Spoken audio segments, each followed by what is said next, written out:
Hi there. I've been thinking.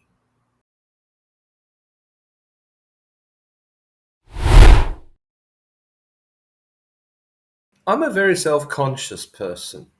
Those of you who've been watching these videos will probably realize that. Now, we're all self conscious, of course. By this, I mean that we're able to take a step back and observe ourselves. We're conscious of ourselves.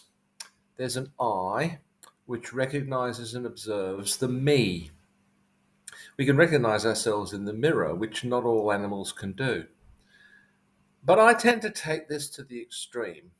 The part of me that's observing me is really it's quite noisy and intrusive. It's always watching, checking, and this is the worst part, it's always judging. This process is virtually unceasing for me, which means that it's very difficult for me to just feel something. Even while this is happening, a part of me, and it feels like quite a large part, is watching rather than actually feeling. This is amplified even further when someone actually asks me how I feel. In that situation, not only am I judging and assessing myself, but also wondering how the other person judges and assesses me. Am I feeling the right thing? Is there something wrong with me if I don't? Most animals, or so it seems to me, but such things are very difficult to measure, most animals don't have this self consciousness. I'm more than willing to be proved wrong about this.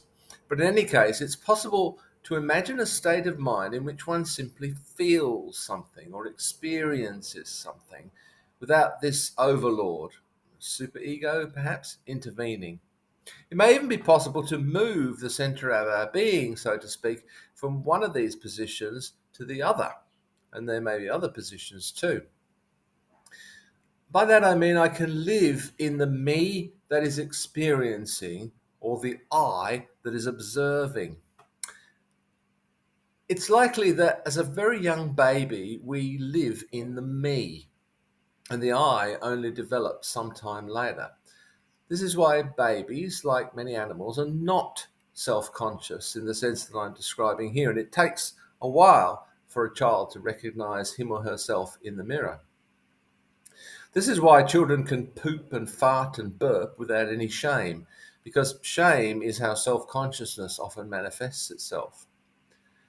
It seems to me that many meditative and spiritual practices are actually techniques for designed to help us live in the me rather than the I. And I have never been very successful with these methods. I find it very difficult to get out of the I.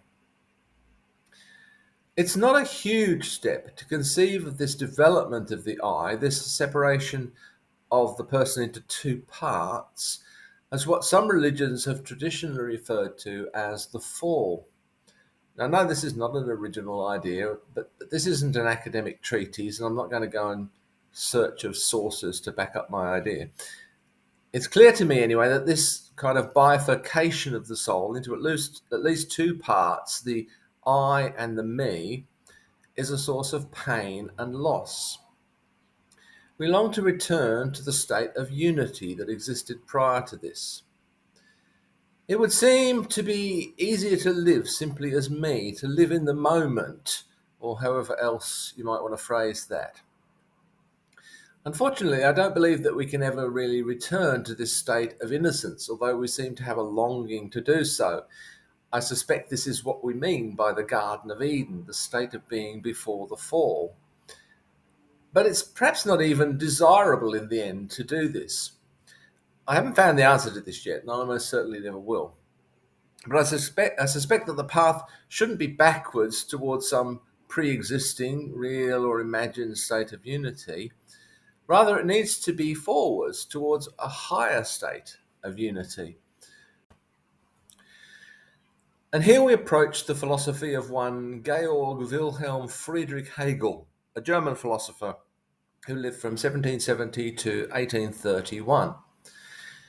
According to Hegel, there is a kind of dialectical process at work through history, at least at a transcendental level. And Hegel's very difficult to understand, and I don't pretend to understand him completely.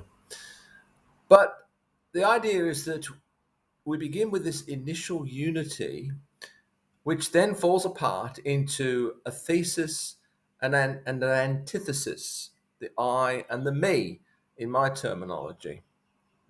And the challenge is to find the synthesis, which brings these things together in a new unity, a higher unity, which is not the same as the initial unity. Now, I suspect a lot of the world's religious practices, particularly in the Far East, are aimed at realizing this higher unity. Now, I'm not there yet. I probably never will be there. But if I ever do get there, I'll send you a message to tell you what it's like.